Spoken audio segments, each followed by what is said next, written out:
back to Daytime. We have a fantastic story and a fantastic charity to talk about here. We are talking about, of course, of Shelter Them, Poverty Relief. We're joined here now by Josephine Murphy and Jocelyn Alexander. How are you doing, guys? Welcome, ladies. How are you guys? Welcome, Good. ladies. Good to see you. So why don't you guys talk about, you guys have a very inspirational story, actually. Why don't you guys tell us a little bit about the early years and, I guess, your survival story? Josephine, you can go ahead. Okay. We were born in Burundi, next to Rwanda. Those two countries are like twins. They speak the same language, have same problems, that have Tutsi and Hutu, the two main tribes. And in 1994, it blew up. Almost over 1 million people died, Tutsi and modern Hutu. And we were in Burundi at the time, but were affected by it. We lost a lot of families. We were shot at. We almost died so many times. Oh my goodness. That we feel to be here, it's just a blessing. It's a miracle, and we are happy to be here in Canada. When did you guys come over to Canada, and how did you, I guess, kind of escape that part of the genocide in '94? We came in '97. Okay. And since then, we have been here, but we went back in 2005, which for us, it was a miracle because we thought once we escape, we're not going to go back. Forget it. We're just going to move forward with our lives. And never go back. Yeah, forget it. But when we went back, because we have families, and that's where we're from at the end, right? And so we were inspired by the children on the streets. It was like, this is a reality, guys. You're blessed. Go back and give back.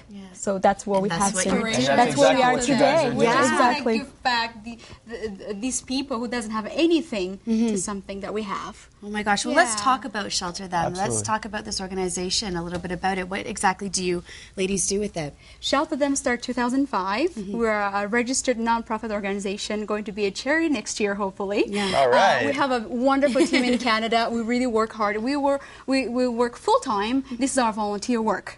So it's just, you know, so people who are supporting us, donations. We just have a campaign called 100 Days that presented genocide. We raised almost $27,000 to support for our program. That's fantastic. Our program starts for feeding program. Kids eat and go back on the streets. But now what we want to do, we want to give them homes. At least start with 2 homes.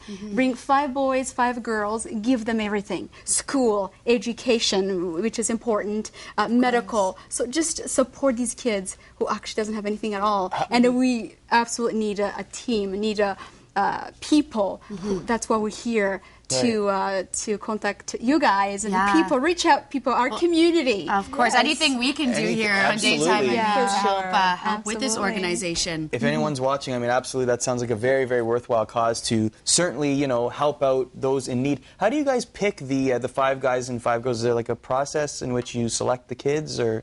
Well, I mean, Rwanda is full of, we're talking about hundreds and thousands of orphans and hungry children. We can't fix everyone, but you and I, at least we can fix one. Of course. Mother Teresa says, if you can feed 100, feed 1. So we are starting by, of course, financial. Our financial is limited to what we have, so where we start. So we go take the children who are worse scenario and to put them into homes. Worse. And we're hoping and we have faith that because you guys say this is all volunteer for you, right? This is a completely volunteer endeavor for you, simply based on the passion of what you guys have seen there and your will to reconstruct. We're just ready to serve these kids, and we have a wonderful team in Rwanda who are them. In Canada, we have a team. In Rwanda, we have a wonderful team as well. Oh, wow. They're the ones who actually have to select kids, which thank God it's not. It's not you. Hard work to do. We're just going to be here praying and collecting money. That's and you know what? That's enough that you guys